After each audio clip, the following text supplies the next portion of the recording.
Joining us now, one of the architects of the plan, Senator Marco Rubio, who is in Coral Gables, Florida. Senator, welcome back to Fox News Sunday. Good morning. Good to be back. Thank you. The Gang of Eight plan has a tough border enforcement component, 90% apprehension rate, 100% surveillance rate. How far are we from that now on our southwest border? Well, in some regions, it's important to understand there is no one border. The border's broken up into 9 different sectors, and in some sectors that's probably being achieved today for different measures, but in others it's not. At least 3 sectors are far from that number, and that's what the number needs to come up to. And as our plan is going to outline, if in fact it fails to reach that metric, then the Homeland Security will lose control of this issue. It will actually be turned over to a border commission made up of local officials from those states most impacted. They will have money set aside so they can solve it for those people themselves. And so we're confident it's achievable. It'll take some time, but it's not just border security. You have to think about E-Verify as part of this bill. It's a universal E-Verify. That's a critical component of this as well, as is the entry-exit tracking system, because 40% of illegal immigrants are people that came legally and they overstayed, and we're going to deal with that issue as well. You have to all 3 work together. And they all 3 have to happen. All right, let's go back to the border, though, just as an example. You say it's a trigger that the number, 90% apprehension rate, has to be certified by the Department of Homeland Security before the 11 million illegals, and this will be a decade from now, can begin to apply for green cards. But the Democrats on your group, your Gang of Eight, including Dick Durbin, will be on in the next segment, say, no, it's not a trigger, it's just a goal that they have to be working towards. Now, is it a trigger that has to be met, or is it a goal? Yeah. Well, let me tell you why it's a trigger, because basically Homeland Security will have 5 years to meet that goal. If after 5 years Homeland Security has not met that number, it will trigger the Border Commission, who will then take over this issue for them. So they'll have 5 years to get it done. They have to create these 2 plans, a fence plan. There has to be a fence component to this, and a border security plan. And if at the 5-year mark they have not achieved that 90% and 100%, then they lose the issue to the Border Commission, who will have money set aside so they can finish the job and they can get to that number. And then, of course, understand that it also includes, as part of the trigger, E-Verify, universal, and entry-exit. All 3 things have to happen, and they all 3 work together to ensure that this is the most effective enforcement system that this country's ever had, if we can get it done. All right, let's look at the other side of this. While illegals are going to have to wait probably 15 years before they can become citizens, they get temporary legal status. I guess it's called probationary legal status as soon as the Department of Homeland Security announces that it has this plan, that it's going to begin this plan, and that's going to be within months. Question, why isn't that amnesty? Because, in fact, you are giving legal status to people who have broken the law, and most people in Washington think once they have that status, even if it's called temporary, it's never going to get revoked, Senator.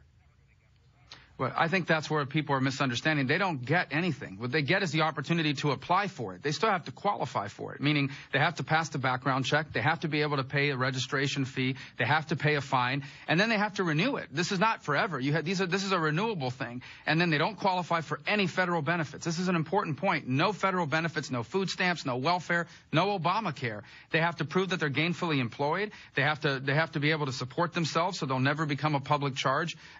These are all the things they're going to have to do just to keep that status. And the only thing that happens is that they will have to stay in that status until at least 10 years elapses and the triggers are met. All that has to happen. And then the only thing they get is the chance to apply for a green card via the legal immigration system. We do not award anything to anyone.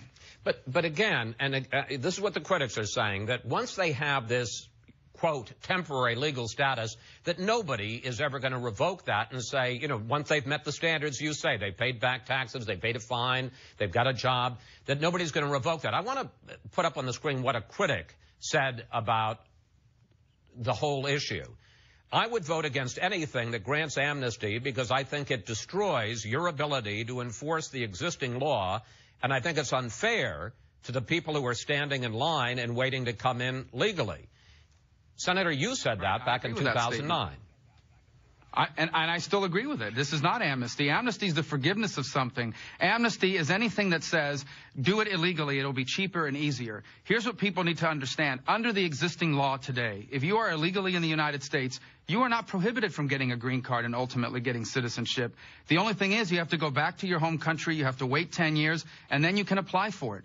And all we're saying is we're going to create an alternative to that. That'll still be in place. But we're going to create an alternative that says, hey, you want to stay here, you'll have to wait more than 10 years. You'll have to pay this fine. You'll have to pay your registration fee. You'll have to be gainfully employed. You won't qualify for any federal benefits. And then after all of that, you don't get to apply for anything until the enforcement mechanisms are in place. And I would argue to you that it will be cheaper, faster, and easier for people to go back home and wait 10 years than it will be to go through this process that I've outlined. And that's why it's not amnesty. And bottom line is, we don't award anything. You have to qualify. You have to apply for it.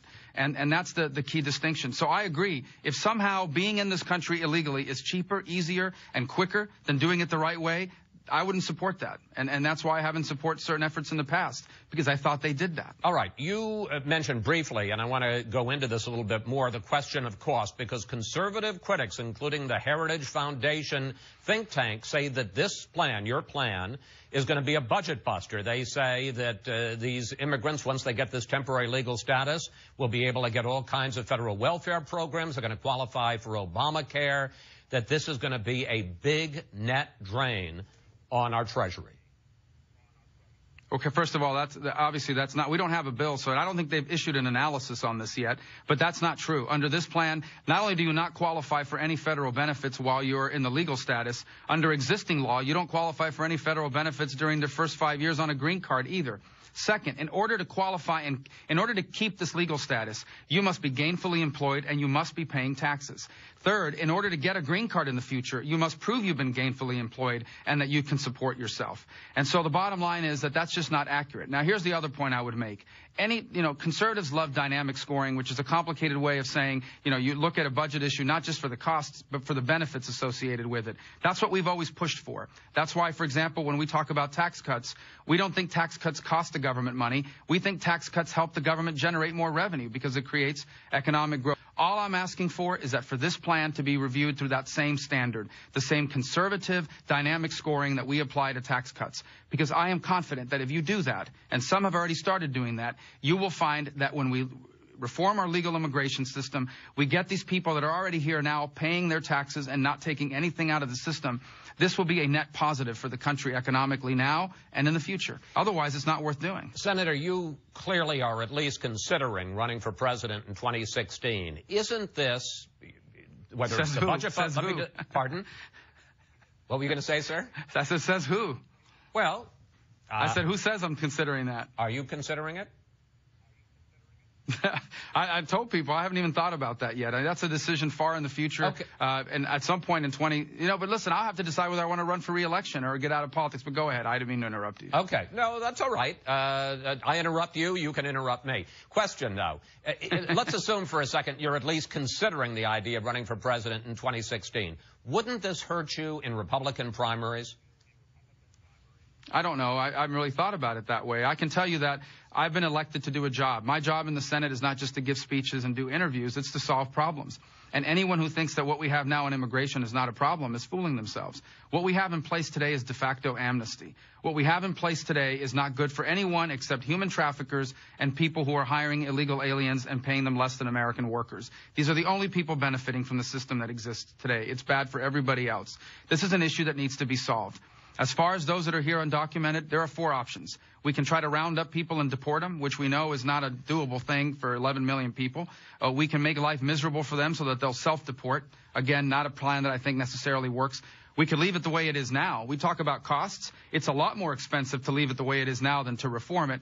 Or we can try to figure out a way to deal with this issue in a way that ensures that this never happens again and that this isn't unfair to the people that are doing it the right way. And that's what I'm working on. I think that's a very conservative position to hold. And I think if we can explain this to people and exactly what it does, we can gain a lot of support for this proposal. Senator, we got a couple of minutes left, and I want to try to get to some other issues. Let's do a lightning round. Quick questions, quick answers. You voted this week to filibuster the gun bill. Does that mean that you will vote against the Manchin-Toomey compromise to expand background checks when that comes up this week? Well, to be fair, I haven't read it in its totality, but I can tell you this. I am very skeptical of any plan that deals with the Second Amendment, because invariably these gun laws end up impeding on the rights of people to bear arms who are law-abiding and do nothing to keep criminals from buying them. Criminals don't care what the law is. But, They're criminals. Senator, you have supported background checks in the Florida legislature. Yeah. But again, those background checks in Florida are for people that have concealed weapons permits. For example, if you have a concealed weapons permit, you do a background check. I have no problem with that. But are they going to honor that in all 50 states? If someone goes to another state to buy a gun, do I have to undergo another background check, or will my concealed weapons permit be de facto proof that I am not a criminal? These are the sorts of things I hope we'll talk about. But I think the bigger point is we're missing a golden opportunity here. We're focusing so much on guns. We should be focused on violence. Violence is the problem. Guns is what they're using to commit violence. But violence is the central problem. And they all want to talk about what they're using, but no one wants to talk about why it's happening. How do you stop violence, Senator? Well, I hope we'll focus on mental illness. I hope we'll focus on prosecutions. Are we going to prosecute criminals that have tried to buy guns and failed the background check? Because if you're not going to prosecute them, then your law is useless. I mean, these are the sorts of things we need to be focused on. And quite frankly, some of these solutions aren't political. We need to take a good, hard look at our culture, at the decline of the American family, at the impact it's having, not just economically on our society, but on the violence. Why are so many of our people desensitized to the murder and the suffering of others? Why is that happening in our culture? Hope we'll be honest about that and have a good conversation, because we need to solve that. Finally, Senator, in less than a minute left, you were one of the group of a dozen senators who had dinner this week with President Obama. Would you, excuse me, consider a grand bargain with serious entitlement reform, more serious than the president has offered so far, if the cost of that is that you get more taxes through limiting deductions?